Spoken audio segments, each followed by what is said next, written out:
Okay, students. So now we are here for the next chapter. Next chapter is chapter number 10 is circles. अब circles के बारे में हम लोग बात करते हैं. सर्कल से हम लोग क्या क्विक रिवीजन कर सकते हैं. सबसे पहले सर्कल्स के बारे में आप लोग जानते हैं. एक सर्कल होता है. सर्कल कैसे बनता है हमारा? Circle a collection of infinite number of points which is equidistance from a fix point.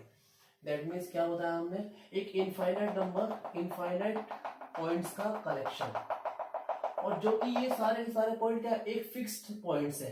Fix point हमारा सेंटर, वो क्या होता है? इक्वी डिस्टेंस, यानी कि इन सबसे इक्वल डिस्टेंस पर होता है, तो हमारा एक सर्कल फॉर्म होता है. ये इक्वल डिस्टेंसेस क्या कहलाते हैं? रेडियस. और ये फिक्स पॉइंट क्या कहलाता है? हमारा सेंटर. तो तब जाके हमारा क्या बन जाता है? हमारा ये बनता है हमारा सर्कल. इसको सर्कल बोलते हैं. इस सर्कल के बारे में कुछ चीजों के बारे में जानेंगे. लेट्स से सबसे इंपॉर्टेंट चीज सर्कल में टेंजेंट होती है. जिस चैप्टर के बारे में जानेंगे टेंजेंट.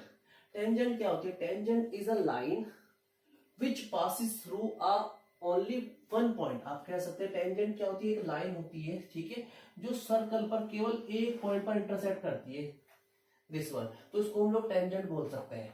और ये जो जिस पॉइंट पर इंटरसेक्ट करती है वो हमारा क्या होता है? वो हमारा पॉइंट ऑफ कॉन्टेक्ट. उसको क्या बोलते हैं हम लोग? पॉइंट ऑफ कॉन्टेक्ट बोलते हैं.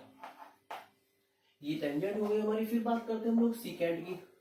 सीकेंट क्या चीज होती है? सीकेंट भी हमारी एक लाइन होती है जो सर्कल पर दो पॉइंट पर इंटरसेक्ट करती है, इस तरीके से. यानी कि 2 पॉइंट्स हो गए, let's say A and B, तो इसको बोला सीकेंट. तो ये सीकेंट कहलाएगी हमारी. डन. नेक्स्ट इज हमारे रूल्स के बारे में. इसके अंदर 2-3 रूल्स है, उसको ध्यान से पढ़ लेंगे. ये बहुत इंपॉर्टेंट रूल है. Radius is perpendicular to the tangent. अब हमारी क्या होती है? Radius is perpendicular to tangent. Radius मतलब जो सेंटर से हमारा कोई भी लाइन पास हो. टेंजेंट क्या होता है? पॉइंट ऑफ कांटेक्ट पर, यहाँ पर, यानी कि इस सेंटर से इस पॉइंट ऑफ कांटेक्ट पर जो लाइन हम लोग ड्रॉ करेंगे वो ऑलवेज क्या होगी? वो ऑलवेज होगी हमारी परपेंडिकुलर. यदि हम इस पॉइंट को P मान ले तो इसका मतलब OP is perpendicular to this tangent. कोई भी बोल सकते हैं हम लोग. लेट्स से इस टेंजेंट को हम लोग AB बोलेंगे. OP is perpendicular to AB at point P. तो ये हमारा रिजल्ट हम लोग यूज करने वाले हैं. Next is tangent from an external point are equal.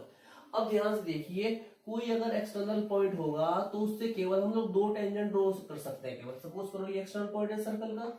Let's say इस पॉइंट से P. इससे जब हम टेंजेंट ड्रॉ करें केवल दो ही टेंजेंट ड्रॉ हो सकती है. एक पी ए मान सकते हैं और एक पी बी. इसके अलावा हम दो पॉइंट से ड्रॉ नहीं कर सकते. और ये टेंजेंट आपस में कैसे होने वाली है? ये टेंजेंट आपस में होने वाली है equal. Always P A is equal to P B. एक ये रूल हो गया और हमारा ये रूल हो गया. इस एक्सरसाइज में केवल ये दो ही रूल है इस चैप्टर में. डन. जो कुछ इंपॉर्टेंट रिजल्ट हम लोग याद कर सकते हैं जो हमारे बेनिफिट करेंगे हम लोगों के एग्जाम में. यदि देखिए ध्यान से, यदि कोई एक सर्कल होगा, उसका सेंटर O होगा, एक्सटर्नल पॉइंट P से दो टेंजेंट ड्रॉ होंगे, let's say PA and PB. आप लोग देखो टेंजेंट से एक एंगल बनेगा, लेट्स से एंगल APB, और एक एंगल बनेगा एंगल AOB. इन दोनों का सम, अपोजिट एंगल का सम, एंगल P और एंगल का सम क्या होता है हमारा? 180 होता है. इसको हम लोग याद रखेंगे. प्रूव भी कर सकते हैं. कैसे प्रूव करेंगे? PA इज द टेंजेंट और OA क्या है? रेडियस. तो इस पे क्या होती है? परपेंडिकुलर. ऐसी OB भी क्या होगी इस टेंजेंट पे? परपेंडिकुलर. अब ये क्वाड्रिलेटरल PAOB हम लोग लेंगे तो चारों एंगल का सम 360 लगाएंगे. इन दोनों का सम 90 यूज करेंगे तो इन दोनों का सम क्या बचेगा हमारा? 180 बचने वाला. तो इस रिजल्ट को हम लोग यूज कर लेंगे. Next is one more important result. ये क्वेश्चन भी हमारा एनसीईआरटी में. जब कोई देखे, ध्यान से देखिए, कोई एक, ठीक है, कोई एक क्वाड्रिलेटरल एक सर्कल्स को सर्कमस्क्राइब करता है, ठीक है. तो हम लोग क्या देखे हैं? जो ABCD एक क्वाड्रिलेटरल है, उसके अंदर क्या बन रहा है? हमारा सर्कल बन रहा है. तो हम लोग देखेंगे ये हमारे PQRS जो हमारे सर्कल को टच कर रहे हैं, ठीक है, इस क्वाड्रिलेटरल को, ठीक है, हमारे इंटरसेक्ट कर रहे हैं, ऐसे ही बोल सकते हैं उसकी साइड्स को. तो हमारे देखो इसमें क्या होने वाला है? हमारा अपोजिट साइड का सम क्वाड्रिलेटरल की AB प्लस CD किसके इक्वल होने वाला है? AD प्लस BC के. ये यूज किया हुआ है, प्रूव कराया गया एनसीईआरटी में. वहां से आप लोग इसका रिजल्ट देख सकते हैं. कैसे रिजल्ट आया था वहां से? A एक्सटर्नल पॉइंट था तो AP इक्वल टू AS, दो रेडियस. ऐसी B से BP equal to BQ, C से CR इक्वल टू CQ और D से DR इक्वल टू डीएस, सारी चीजों को जोड़ के ऐड करके सॉल्व करके हमारा ये रिजल्ट बन गया। इसको आप डायरेक्टली यूज कर सकते हैं एमसीक्यूज में, बेनिफिट होने वाला है।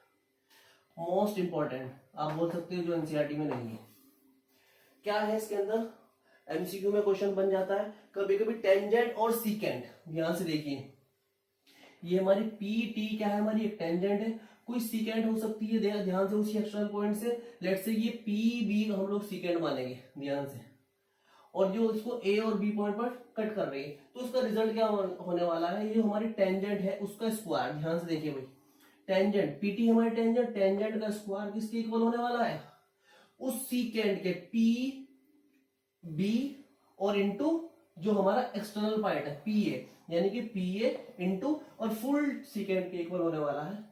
इस रिजल्ट को आप लोग याद कर लेंगे, आप लोगों को बहुत ही बेनिफिट होगा, सारी चीजों को ध्यान रख के जाएंगे। Thank you so much, have a nice day.